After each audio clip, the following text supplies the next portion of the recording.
No sé si he elegido yo el mejor momento del día para ponerme a grabar el episodio, porque lo estoy grabando como a las 4 de la tarde y ahora que es otoño, entra el solecito por aquí y yo estoy muy a gusto porque da mucho gustito el calorcito del sol, pero claro, aparece como la imagen así un poco nostálgica, un poco analógica. Pero bueno, quien me esté escuchando, pues estas cosas no le importarán. Si me ves, pues mira, esta imagen tan curiosa de esta señora con un piano, con un teclado que no sabe tocar detrás. Oligonitis, yo soy Desiree y esto es Español Coloquial y tal, un podcast muy particular en el que te explico cositas del español que de verdad se habla, ¿no? Cuando vienes aquí a España, lo que escuchas principalmente va a ser esto. Y bueno, te lo cuento, está un poco mezclado todo, cariño. O sea, te cuento un poco eso, un poco de mi vida, un poco de lo que hacemos en español coloquial. Todo mezclado, todo mezclado. Es difícil. Los límites, poner límites siempre me ha costado mucho. Así que nada, te doy la bienvenida. Em, Últimamente, como que me he pasado el último año, yo siempre voy por obsesiones, ¿no? Ahora me interesa esto, ahora me interesa esto otro. Y, y me he pasado como el último año con una obsesión tremenda con la gramática coloquial, ¿no? Saqué mi curso, la primera edición de mi curso La gramática te da alas, que es un curso de gramática coloquial.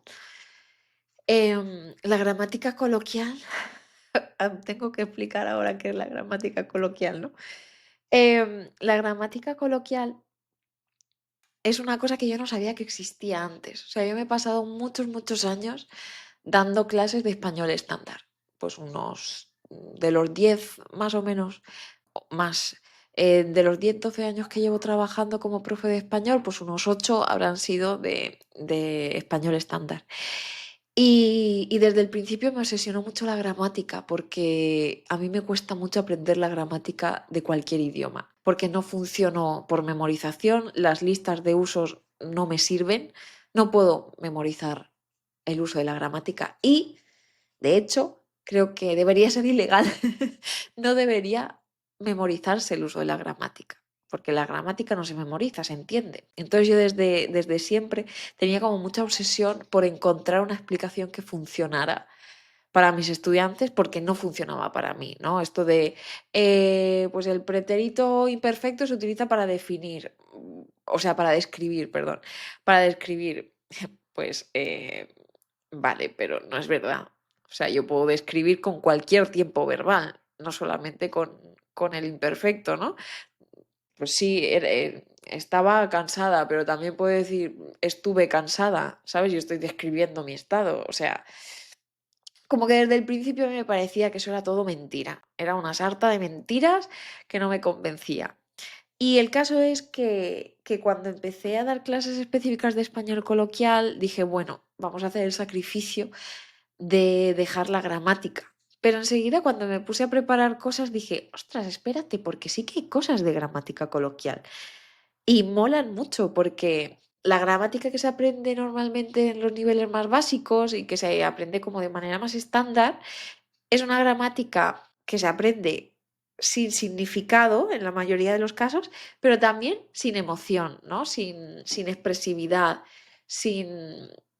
Y la cosa es que la gramática coloquial mola muchísimo porque lo que hace es coger toda esa gramática que tú ya sabes y transformarla para utilizarla de manera totalmente diferente, para utilizarla en base a tus emociones, en base a lo que quieres expresar, no en base al tiempo o al modo, ¿no? Que es lo que se suele decir que expresa la gramática, los tiempos verbales. ¿No? Si yo te digo que pues, el pretérito imperfecto sirve para describir en pasado, te estoy hablando de tiempo, ¿no? Te estoy diciendo un momento en el que sirve para esto. Pero es que lo que yo he descubierto a lo largo de los años es que coloquialmente hay muchos usos temporales, en teoría, que no son temporales para nada y que tienen mucho más que ver con el compromiso emocional que yo tengo con lo que estoy diciendo. Porque te estoy soltando todo este rollo, no sé si lo escucharás o te habrás aburrido ya. Te estoy contando esto porque, mira, hay una estructura que ha aparecido esta semana en las clases, en varias, y que yo explico en el curso de gramática coloquial, la gramática te da alas, que es ya estás tardando, ya estás viniendo aquí, ya estás tal. O sea, ya más estar más gerundio cuando lo que estoy haciendo en realidad es dar una orden. Entonces, cuando yo, imagínate, te pongo en situación para que lo entendamos bien todos. Imagínate que tu hija se va corriendo hacia la carretera, ¿no? No llega a cruzar, no pasa ningún accidente, ¿vale? Todo está bien. Pero tu hija se va corriendo hacia la carretera y, y tú, claro, tú te asustas y tu forma de reaccionar a eso es darle una orden para que venga donde tú estás. Tú puedes decir, ven aquí, ¿no? Es una orden directa. Pero ¿qué pasa? Que cuando yo estoy embriagada de emoción, cuando yo estoy al límite de mis emociones, la gramática puede aparecer como un recurso para ayudarte a canalizar esa emoción. Es decir, si yo estoy en ese momento asustadísima porque estoy viendo que mi hija se va hacia los coches, es lógico que el lenguaje se adapte a esa emoción de ese momento. Entonces, en ese contexto yo puedo decirle a mi hija, ya estás viniendo aquí, ¿sí? Y eso sería como una especie de orden, pero no estoy utilizando un imperativo, no estoy utilizando todas esas estructuras que a lo largo de la historia me han enseñado para dar órdenes. No estoy utilizando, de hecho, nada que yo haya visto en un libro, porque a mí nunca me han enseñado a utilizar este ya más estar más gerundio para decirle a alguien lo que tiene que hacer. Y sin embargo, y esta es la clave, es totalmente lógico, tiene todo el significado del mundo este uso de esta estructura. ¿Por qué? Por dos cosas. El ya y el estar más gerundio. El ya, bueno, te he hablado del ya, lo he estado mirando antes porque no me acordaba sinceramente de si esto te lo había explicado ya de tantas cosas que digo. Eh, el ya, eso que hay como 4 episodios donde yo explico cosas con ya. El ya va a tener siempre como el poder de darle fuerza a lo que viene después, ya sea para mandarlo lejos o para acercarlo. ¿Qué quiere decir esto de mandar lejos o acercar? Si yo te digo, ya te llamo, aunque utilice el verbo en presente, que eso es otro tema, si yo te digo, ya te llamo, lo que estoy haciendo con ese ya es decir, bueno, esto va a pasar en algún momento del futuro, pero no se sabe cuándo, ¿no? Ese ya me sirve para darle fuerza, pero para lanzarlo lejos en el tiempo. Sin embargo, cuando yo digo este uso totalmente neutral, que seguro que conoces, ya estoy en casa, lo que estoy haciendo es como confirmar un hecho, ¿no? Estoy dándole fuerza al hecho presente. Y cuando yo utilizo este ya acompañado de un estar más gerundio, lo que estoy haciendo es enfatizar el estar más gerundio que viene después, ¿sí? Darle fuerza. Entonces, cuando yo digo ya estás viniendo, fíjate que el estar más gerundio tiene una cosa chulísima, que es que el estar más gerundio lo que hace es proyectar en tu mente la imagen de una acción sucediendo. Si yo digo estoy comiendo, tú te imaginas en tu cabecita una persona como yo que está comiendo, ¿sí? Fíjate lo poderoso que es ese estar más gerundio, que puede poner esa imagen en tu cabeza, ¿no? Si yo digo, Paquito está jugando con Luna, pues tú te imaginas a Paquito y a Luna jugando en ese momento, la acción está en proceso, está sucediendo. Entonces, ¿qué pasa? Que si yo te doy una orden y a tu cabeza llegan las palabras ya, que es para dar fuerza, y estás viniendo, que es una acción que ya está sucediendo, que está en proceso, es lógico, por tanto, que yo lo utilice como una orden, porque mentalmente a ti la imagen que te llega es la acción que yo quiero que hagas, pero ya sucediendo. Es decir, si yo te digo, ven aquí, yo no te estoy proyectando en tu cabeza la imagen que tú ves, no es de tú moviéndote, ¿no? Es como, digamos que es como que tú solamente recibes información, pero no sale nada, o sea, solamente entra algo, ¿no? Como una instrucción de que a partir de ahora es cuando tienes que hacerla.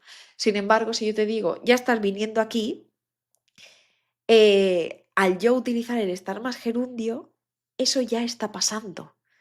Por lo tanto, qué mejor forma de dar una orden, ¿no? De hacer que una persona haga algo que visualizarse haciéndolo, ¿no? Que decirlo como si ya estuviera pasando en realidad.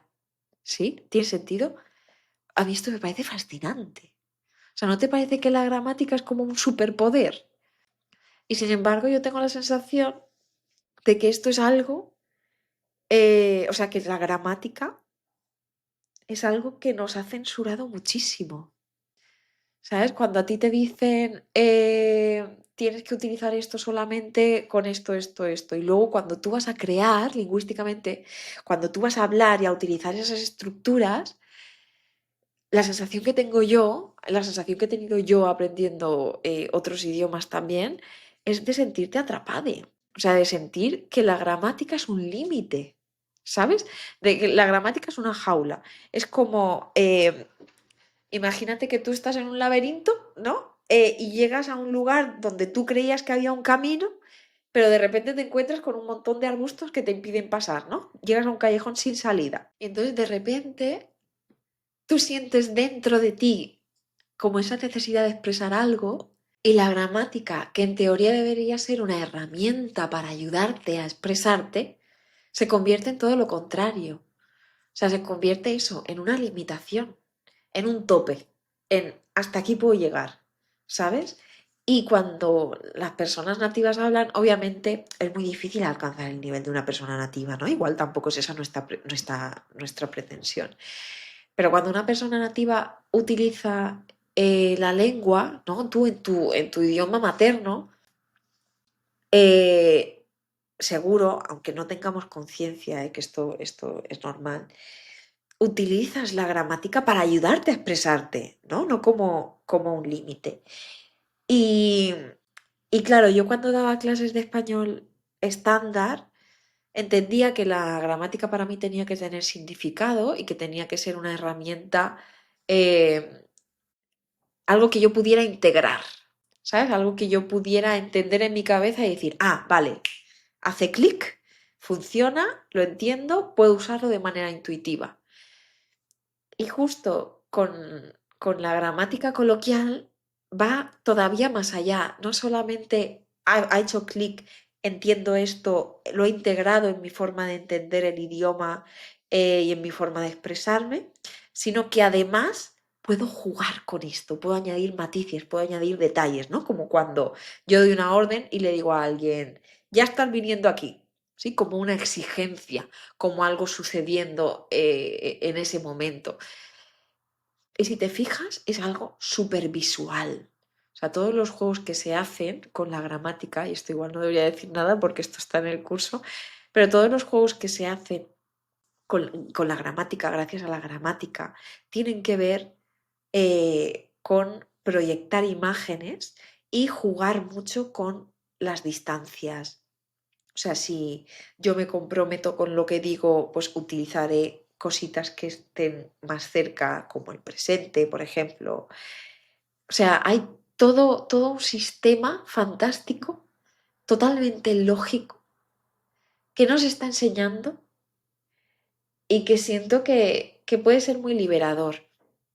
Em, entonces, con esa idea, yo creé el curso de gramática coloquial, donde te enseño no solamente estructuras, que también hay muchas estructuras coloquiales, no solamente usos de determinados tiempos verbales, ¿no? Pues por ejemplo, el pretérito imperfecto para cuando no te acordabas de algo y recuperas la información, ¿no? Por ejemplo, ¿cómo has dicho que te llamabas? En lugar de cómo te llamas, ¿no? Porque te sigues llamando así, no tiene nada que ver con el tiempo o con el pasado, sino que yo recupero la información de el momento original en que tú me lo dijiste. Entonces, no solamente estructuras, no solamente usos de los tiempos que tú ya conoces o de los modos, sino para mí lo importante con el curso de gramática coloquial era plantar una semilla. Yo soy Yo soy especialista en jardinería, me doy cuenta, no hago más que plantar semillitas, ¿no? Y entonces una de las semillas que yo quería plantar era la de entender la gramática desde otra perspectiva, desde una perspectiva lógica, desde una perspectiva visual. em, yo me obsesioné durante muchos años de mi enseñanza con la gramática cognitiva, que no sé si te sonará, si habrás visto algo, pero siempre veía como que se explicaba fatal, que se utilizaban términos que no entendía ni Dios, que eso era muy poco accesible.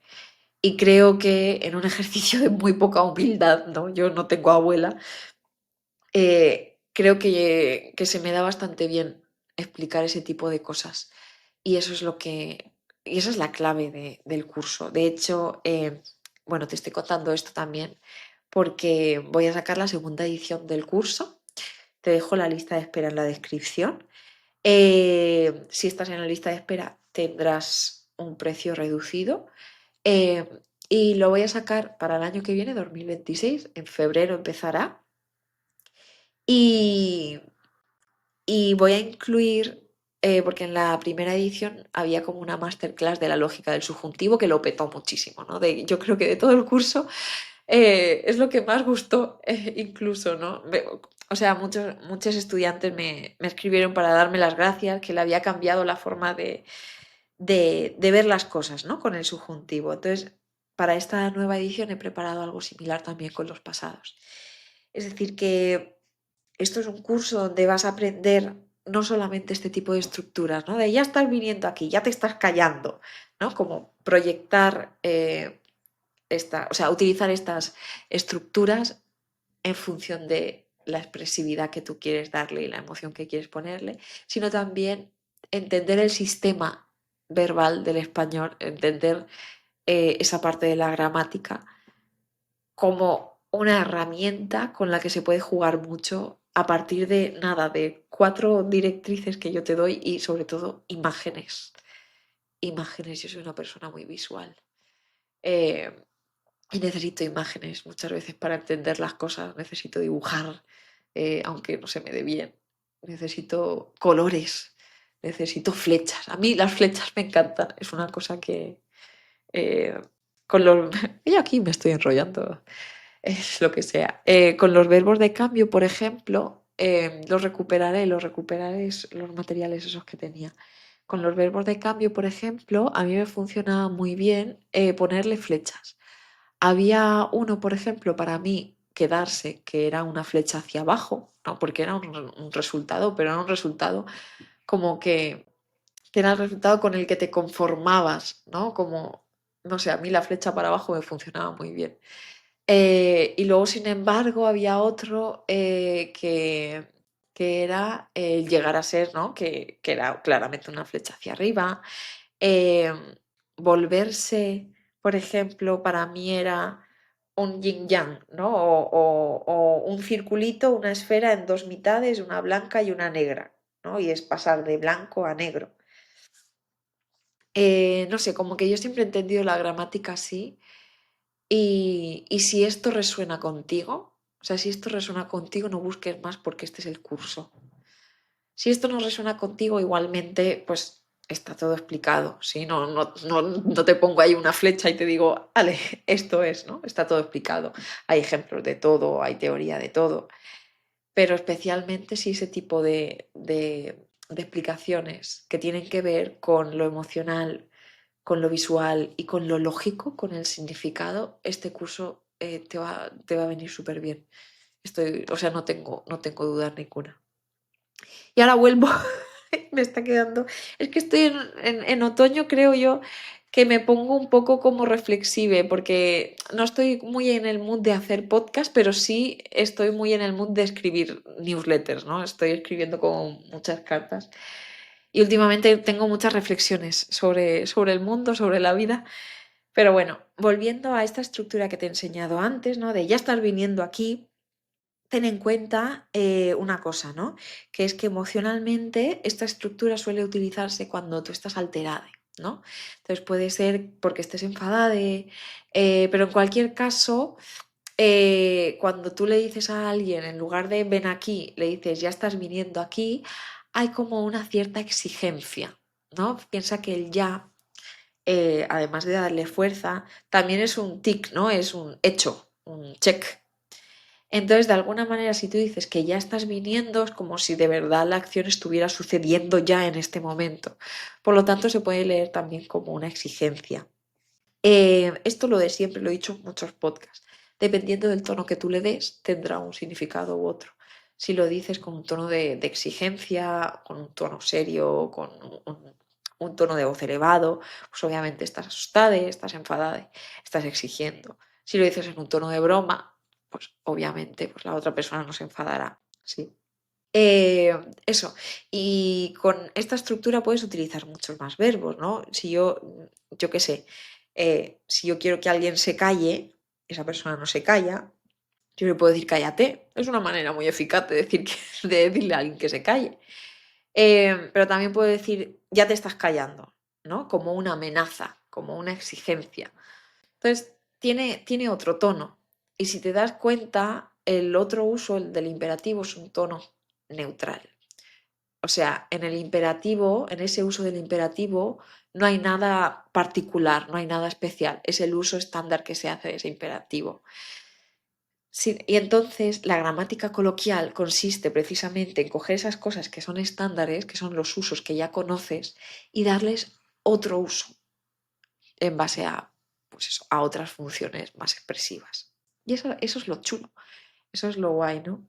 Eh, eso, pues eso, ya te estás callando, ya estás viniendo aquí. Por ejemplo, a mí me viene, el trauma me viene como siempre. Me imagino a mi madre que entra a la habitación, se la encuentra toda desordenada y me dice, ya estás recogiendo todo este desastre, ¿sí? Que tienes la habitación como una leonera. Eh, o por ejemplo, si todo trauma, yo solamente tiro de trauma, para algo me sirve. Si estoy comiendo mi plato de lentejas y no me las como, por mi madre me puede decir, ya te estás comiendo esas lentejas y si no te las comes, de aquí no te levantas. Sí. Entonces, eso es una estructura que podéis utilizar, ese ya más estar más gerundio, ya sea para utilizarlo o para comprenderlo, ¿eh? Porque tiene ese matiz de exigencia, de enfado, a no ser que lo utilices en un tonito de broma. Y si todo este mundo te fascina tanto como a mí. O sea, yo quería también enrollarme en este episodio para que tú vieras de qué va todo esto y que vieras lo fascinante que es. A mí esto me apasiona, me parece una pasada y me parece chulísimo. Entonces, si todo esto resuena contigo, si sientes que esto puede ayudarte, ¿no? A ganar expresividad, a ganar libertad, ¿no? Al final, en tu forma de hablar, a poder jugar, porque al final es jugar con cómo dices las cosas. Eh, pues yo te recomiendo que te apuntes a la lista de espera o que le eches un vistazo a todo lo que ya hay en la web sobre el curso de gramática coloquial, porque estoy segura de que te encantaría, seguro, seguro. Y lo dicho, yo empezaré a escribir a la gente de la lista de espera primero con un precio reducido y después saldrá para todo el mundo, para cualquier persona que se quiera apuntar. ¿Vale? Nada, si te gustan este tipo de reflexiones, seguro que te gustarán también las newsletters. Entonces te invito también a que te suscribas a mi newsletter, que envío una cartita coloquial cada lunes y normalmente otra de promoción de cosas que hago a lo largo de la semana. Si puedo evitarlo, lo evito, porque no me gusta, no me gustan las promociones. Pero mira, de algo hay que comer, de algo hay que comer, cariñete. En fin, muchas gracias por escucharme. Si te has quedado hasta aquí, muchas gracias a todos quienes estáis al otro lado. Os mando un abrazo muy muy fuerte y nos vemos la semana que viene.